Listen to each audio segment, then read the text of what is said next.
আজকে আমি সেলুট জানাই 35 এবং 37-এর যে কমিশনটি গঠন করেছেন, কোন অদৃশ্য শক্তির ভিত্তিতে এই কমিশনটি বাস্তবায়িত হলো না, সেটা আজও আমরা রাজনীতি বসে টের পাচ্ছি।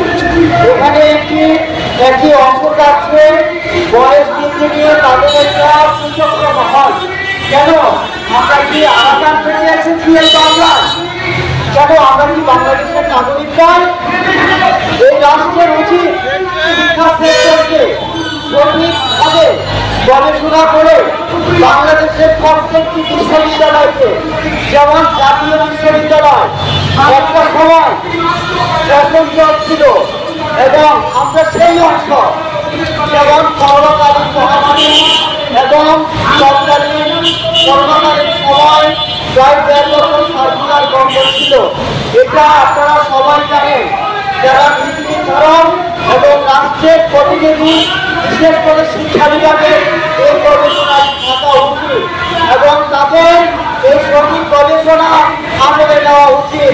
আমরা এই সহযোগিতাদের পক্ষ থেকে বলছি, আমাদের কোনো সিদ্ধান্ত ছাড়া তারা একক সিদ্ধান্ত অনুযায়ী সেই সংখ্যাটি তারা কেন এই বিভিন্ন গণমাধ্যমে আমরা জানতে পেরেছি, তারা কেন সেই সংখ্যা তারা একটা কথা বলতে ইচ্ছা করে, তারা তো এনজিও সরকার, এই ইন্ডিয়ান গভর্নমেন্ট 1 বছর করে বয়স বৃদ্ধি করবে আর জনসংখ্যা বেকারত্বের সংখ্যা সমাধান করবে না, অথচ তারা বেকারত্ব কিভাবে বেড়ে যায় তারা সেই লক্ষ্যে এসেছে।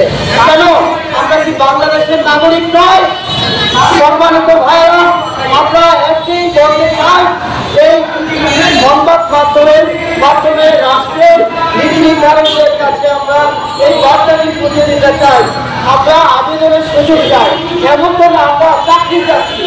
আরে ভাই, এটা তো রাষ্ট্রের রাজস্ব বিভাগের একটা আয়ের উৎস। এই ব্যাপারটা হচ্ছে আমরা রাষ্ট্রের আয়ের উৎস, রাষ্ট্রীয় আয়ের উৎস।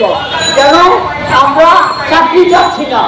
আমরা আমাদের মেধার যোগ্যতা যাচ্ছি। জনাব মহিত চৌধুরী স্যার এবং বাংলাদেশের 41টি বাম দলের মধ্যে প্রত্যেকে আমাদের পক্ষে সমর্থন করেছেন।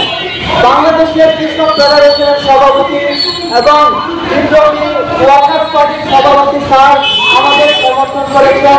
এটা যৌক্তিক দাবি। আমরা করোনার কারণে প্রকৃত ক্ষতিগ্রস্ত সাধারণ শিক্ষার্থী, আমরা বর্তমানে কোনো সরকারি এবং বেসরকারি চাকরিতে আবেদন করতে পারছি না। আমাদের পক্ষে সবাই সেদিন গত কয়েকদিন আগে এবি পার্টির বন্ধু ভাই, জামাত নেতা প্রত্যেকে আমাদের সাথে সহমত প্রকাশ করেছেন।